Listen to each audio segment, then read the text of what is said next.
임기 말 이제라도 북한 바라기를 떨쳐내야 합니다. 오늘 북한이 다시 미상의 발사체를 동해상에 발사했습니다. 북한의 무력 시위는 올해 들어 벌써 7번째입니다. 한때 대학가에서 북만 본다라는 문재인 공부법이 유행했다고 합니다. 북만 바라본다란 뜻이 담긴 이른바 뼈를 때리는 풍자입니다. 이 정권은 임기 말을 맞은 지금까지도 오직 북한 바라기에 몰두하고 있습니다. 우리 국민의 백신 접종률이 65%를 달성하자마자 이인영 통일부 장관은 코로나 백신의 대북 지원 가능성이 높아지고 있다며 대북 백신 지원을 언급하고 나섰습니다. 여기에 더해 이 장관은 대화 재개 과정에서 종전선언이나 제재 완화 등이 상응 조치로서 검토될 수 있다는 의견까지 밝혔습니다. 참을 수 없는 막말과 욕설에도 숱한 도발과 뒤통수 때리기에도 참 한결같은 북한 바라기입니다. 지금까지 보여준 북한의 계속된 위협에 국민들의 안보 불안은 커져만 갑니다. 북한의 위장 평화쇼에 장단 맞춰 대화 모드를 지지율 상승 지렛대로 삼는 공식이 정권 내내 반복되고 있습니다. 북한이 미사일 발사, 도발 위협 등 강경 일변도로 나아가면 뒤이어 대북 지원책과 제재 완화라는 매우 잘못된 시그널을 주는 일을 언제까지 계속할 것입니까? 임기 말 대북 업적 쌓기에 집착한 나머지 성과를 위한 성급한 판단과 현실을 외면한 대북 정책은 두고두고 다음 정권에도 부담으로 작용할 것입니다.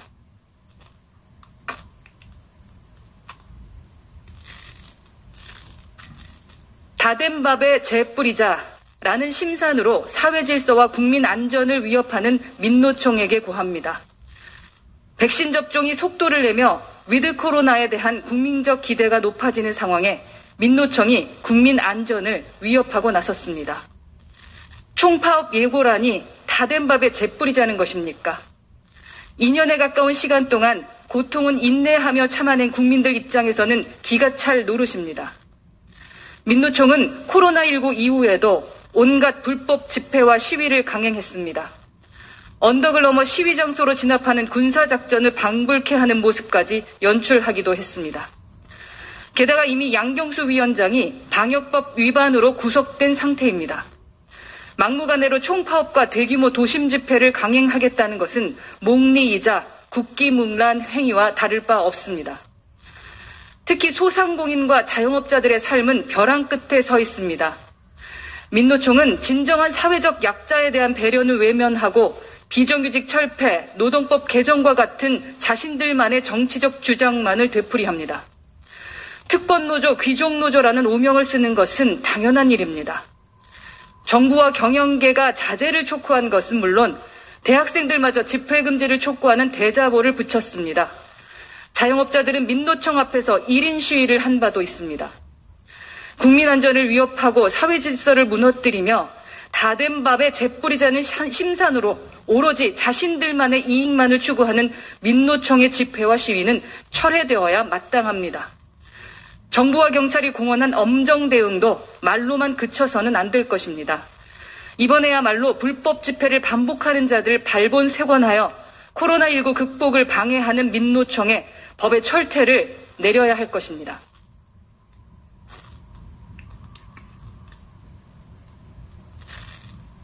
진실을 밝히려는 노력을 비웃는 자가 범인입니다. 피해자의 유족이나 담당 형사의 환한 얼굴을 보더라도 무표정이거나 웃거나 도리어 적반하장식으로 짜증을 내는 이상한 반응을 보인다. 사이코패스의 행동 양식에 대한 설명입니다. 어제 이재명 민주당 대선 후보가 야당 의원을 12번 비웃는 모습을 보면서 사이코패스를 보는 듯한 섬뜩함을 느꼈다는 국민이 많았습니다. 민주당과 이재명 캠프는 어제 국감 출석을 두고 승리했다는 자축하는 분위기입니다. 이 후보의 독특한 뇌구조에 집단으로 세뇌된 듯합니다. 어제 국감에서 이재명 후보는 가장 중요한 것을 잃었습니다. 바로 국민 호감입니다. 야당을 물고 늘어지는 물귀신 합법, 뻔뻔함과 뺀질함으로 일관하는 궤변, 사이코패스적인 비웃음까지 이 후보는 비호감의 종합 세트를 선보였습니다. 국민에 대한 예의도, 질문에 대한 최소한의 성의도, 피감기관 수장으로서의 소양도, 집권 여당 대선 후보로서의 품격도 없었습니다. 악마를 본 것 같다. 이재명 후보한테 표를 주느니 지나가는 개를 짖겠다. 라는 등 세간의 반응을 보고도 흥보에 성공했다는 자화자찬이 나올 수 있는지 그 뇌구조를 도저히 이해할 수 없습니다. 국감장에 출석한 여당 대선 후보를 민주당 위원장과 의원들이 원팀으로 비호하는 모습에 국민들은 커다란 실망감과 허탈감을 느꼈습니다. 또 어제 검찰은 두 번째로 성남시청을 압수수색했다고 합니다. 그러나 이번에도 의혹의 핵심인 시장실과 비서실은 쏙 빼고 압수수색 신용만 하다가 끝났습니다. 민주당의 비호와 수사 의지 없는 검찰이란 든든한 뒷배가 있으니 국민적 의혹 앞에서도 이 후보가 코웃음을 칠 수 있는 여유가 있는 것 아니겠습니까? 어제의 국감을 통해 대장동 게이트의 성역 없는 수사와 실체적 진실을 밝히기 위해서 특검이 불가피하다는 것이 더욱 확실해졌습니다. 진실을 밝히려는 노력을 비웃는 자가 바로 범인입니다. 이상입니다.